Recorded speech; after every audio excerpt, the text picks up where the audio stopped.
Tai jeigu taip paimsime, iš tikrųjų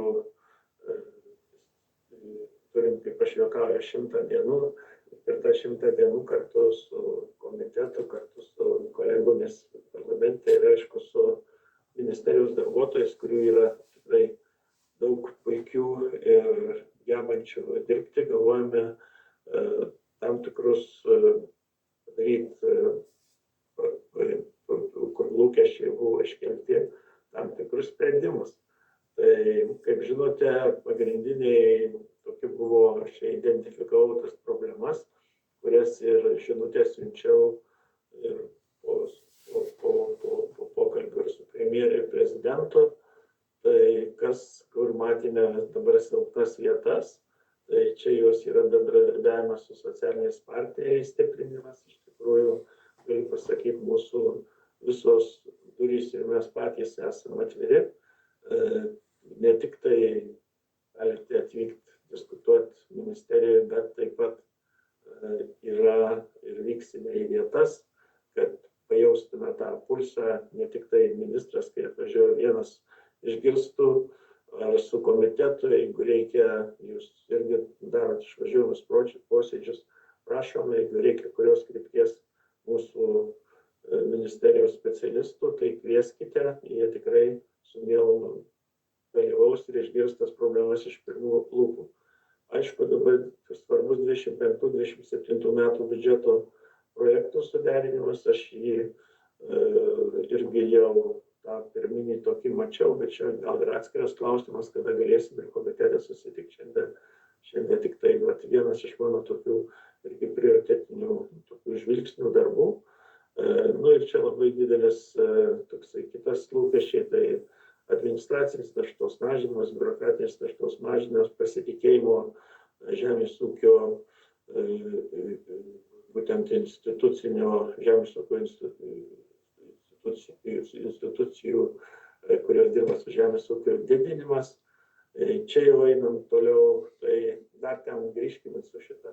Tai plotinių priemonių, čia mes jau deklaravimo taisyklių patvirtinimas, paramos paprastinimas. Dabar galime ir toliau žvelgti, kaip mes. Tai iš tikrųjų, ką aš turiu prie administracinių procedūros paprastinimo, tai patikros ir kontrolės procedūrų peržiūra ir įvertinimas, kontroliuojančių institucijų konsultavimo funkcijos stiprinimas, pareiškėjų teikiamus informacijos valstybės institucijoms, registracijos žurnalo dalymas ir kitas paprastinimas, skaitmenimas, parama administruojančių institucijų vidaus procedūrų peržiūra ir paprastinimas. Aš šiek tiek gal detalizuosiu, kas čia už šitų dalykų slypi ir kada tai bus padaryta. Aiškiai žinutė šiandieną pasiųsta, kad jokių, nes mūsų visos administruojančios įstaigos, tai mokėjimo agentūra ar veterinarijos tarnyba ar pati augalų apsaugos tarnyba, jie turi funkciją ne tik tai administruoti, bet ir konsultuoti. Tai toks paprastas principas - nebausti, drausti, bet konsultuoti ir padėti. Ir jeigu jau ten kažkokie tai tikrai bus nusižengimai, tai tik tada turėtų kažkokios tai būti taikomos sankcijos, bet prieš tai pasiektas maksimumas per konsultacijas ir vertinimas bus darbuotojų. Dabar čia tokia buvo. Tai gal rašyta, gal ir nerašyta, bet turbūt tvarka, kad skatinimas darbuotojų buvo institucijose pagal principą daugiau patikrų, daugiau išaiškinta nusižengimų ir tada tau, kaip sakoma, gali būti ir paskatinimai. Tai turėtų būti atvirkščiai. Jeigu paskatinimai bus tik tuo atveju, jeigu bus geri rezultatai pas ūkininką. Tai čia mes turime įdiegti tą principą, kaip ir kitose institucijose valstybinėse yra, kad ir pradėkime nuo mokesčių inspekcijos, tai jinai patikros būna iš anksto, patikros ir pas mus turės būti iš anksto nurodant,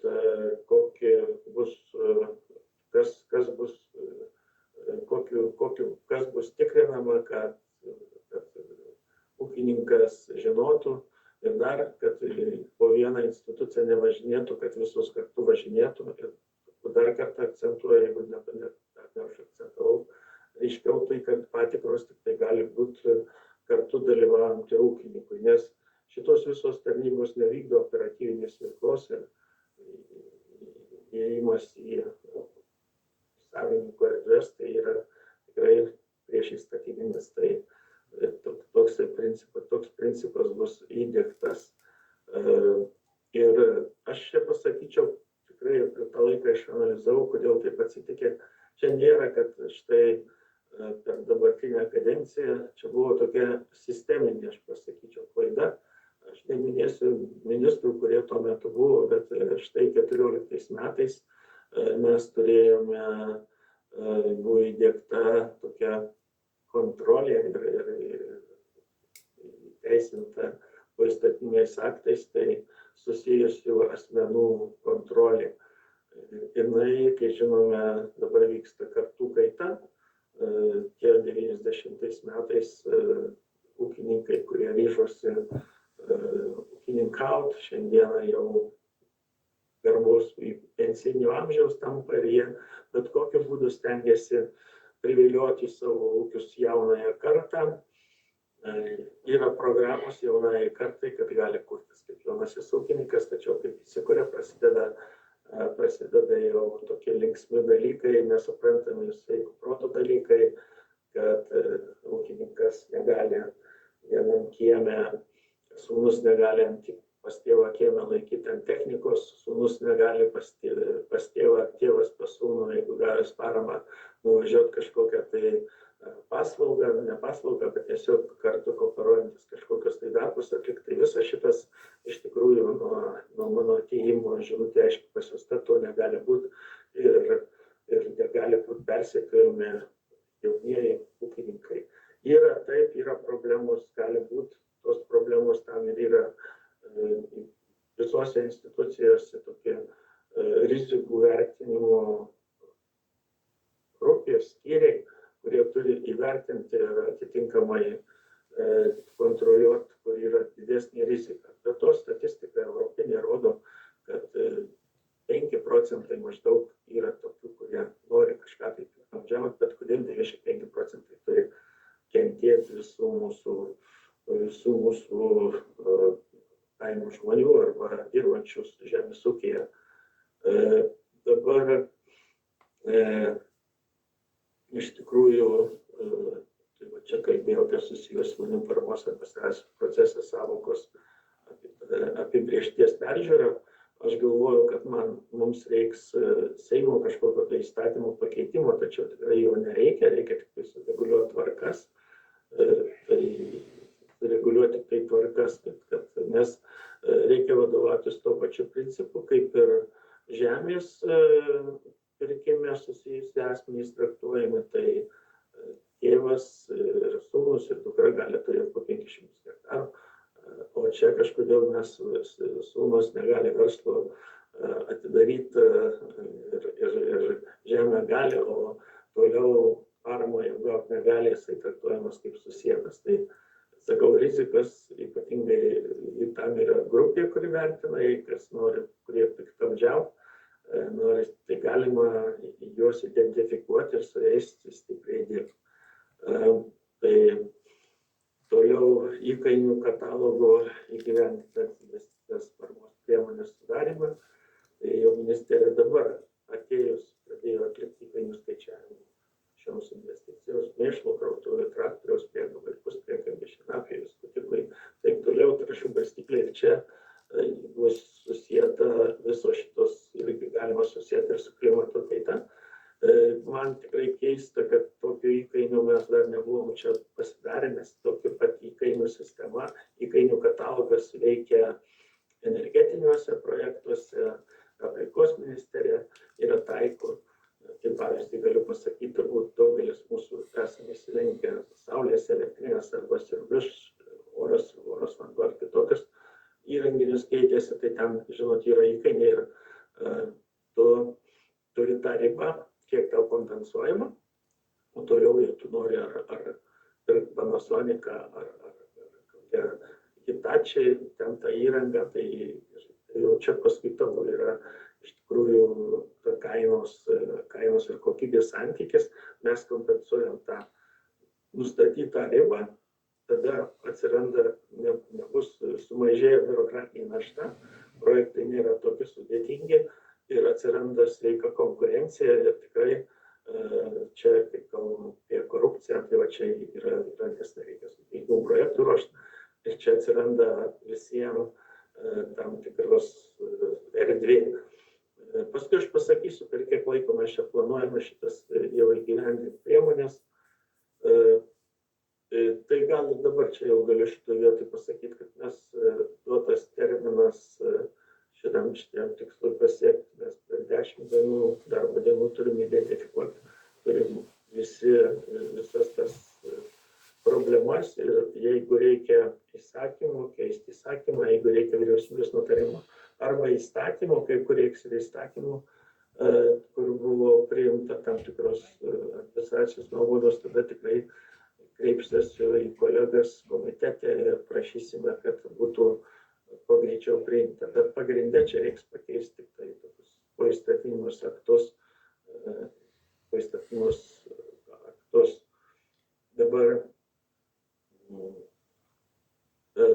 taip pat patobulinti 25 metų plotinių priemonių deklaravimo taisyklės ir tikslas susitarti ir patvirtinti taisyklės per spalio mėnesį. Aš tikrai kviečiu visus į tokią, į visų partijų atstovus komitete yra tikrai pabandykim susitarti, nes ūkininkam labai svarbu ir jūs susitinkat, kad jie žinotų bent metus į priekį, kokia bus deklaravimo tvarka. Nes paskutinių metų ta tokia tendencija, kai atidedami deklaravimai, jie dar pradedant deklaruoti neaiškios taisyklės, čia tikrai mes turim šitos dalykus pakeisti ir pakeisim. Bet aš kviečiu visų partijų atstovus kartu sudalyvauti, nes ūkininkam labai svarbu, kokia ta bus perspektyva, ateitis, jie nori pastovumo, jie nori, kad žinotų bent dabar jau džiaugtųsi metus į priekį, bet tikslas galbūt ir 3 metus į priekį. Čia, kai matote planuose deklaruotinų daugiamečių pievų plotų optimizavimas, terminų vykti įsipareigojimus suvienodinimas, nes dabartiniu metu, jeigu pažvelgsime į terminus, kada reikia vykdyti įsipareigojimus, tai ten net ir ministerija ir specialistai turbūt pasimestų tose skaičiuose, nekalbam apie ūkininkus. Tai jos padės irgi aiškumą, kad tie terminai liktų, dabar kokie 10 yra, kad 4 terminai liktų. Kokie 4 liktų. Dabar dėl daugiamečių pievų, ką aš pastebėjau, tokių, kam sakyti, jos ir toliau buvo didinamos dirbtinai, visai eilė faktų, medžiagos suplaukė, kai informacinis centras nustato, kad ten buvo 5 metus buvo tam tikri ir ariama, ir tos kultūros auginamos, tačiau nors yra medžiaga palydovinė, tai buvo, kad mokėjimo agentūra kažkodėl fiksuodavo, kad tai jau daugiametė pieva, matosi kažkoks dirbtinis tempimas ir lėkimas į tas pievas buvo. Tai štai šitie dalykai, toliau prašom, ką mes čia turim.